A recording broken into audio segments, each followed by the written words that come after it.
And the reason I'm calling it trilogy is because it's the third solo album of mine, Rising Force, and it's got a song on there. It's more like a suite that is called trilogy, and it's got 3 different segments. That's why, you know, it's called trilogy, because it's 3, and the album is the third album.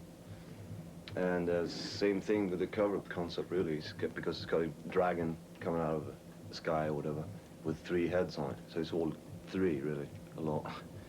And yeah, I'm producing it myself, and I wrote all the material on it, and there's some real heavy ones, real fast ones, a couple of more, you know, commercial track, you know, the tempo-wise and all that.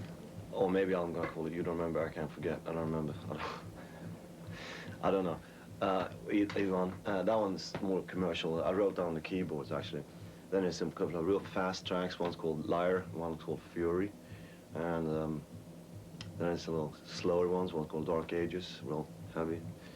And there's a ballad, but it's an instrumental ballad, I think. I don't know yet. I guess you gotta take the bad with the good by doing that, you know, producing your own record, because it's really, really a lot of work. Because you have to be involved with everything, not only the songwriting and stuff, but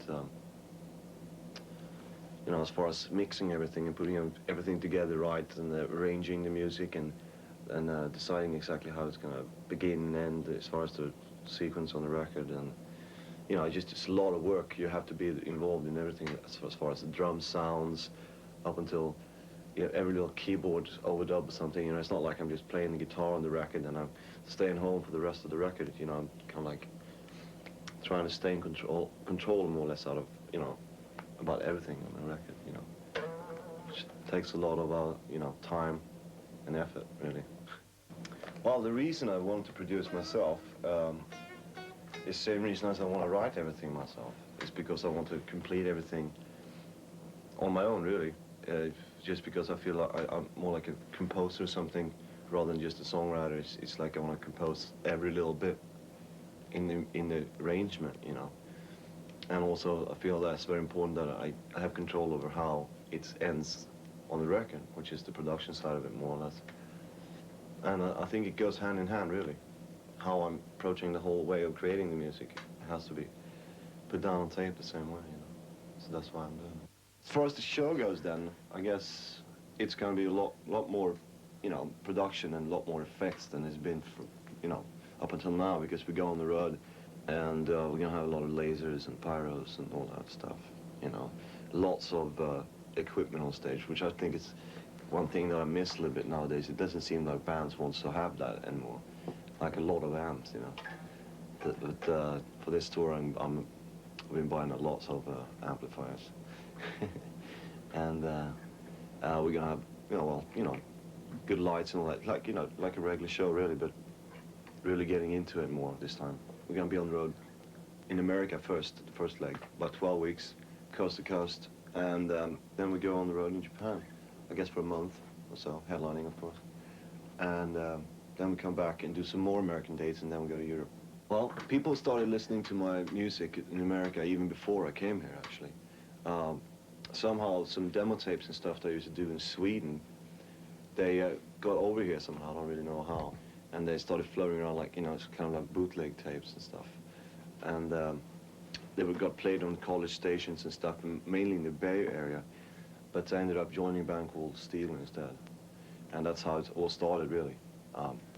Started playing with them, and then people heard of me, and I joined another band, so to speak, that I didn't stay in too long, and I did my own bit. I was very surprised this year when I got a Grammy nomination. I thought it was very funny. I didn't win it, though. But it was, after all, it was quite nice to have a nomination. I was real surprised. I was real surprised and flattered more than anything else, really, about the guitar player readers. Got voted very nice things from the, you know, the polls and stuff. That was really nice. As far as musical influences and inspirations, whatever, my main source of inspiration and influence is from classical music, and mainly Bach. Really, is my god, or whatever. It's just I never get tired of listening to the stuff that he did.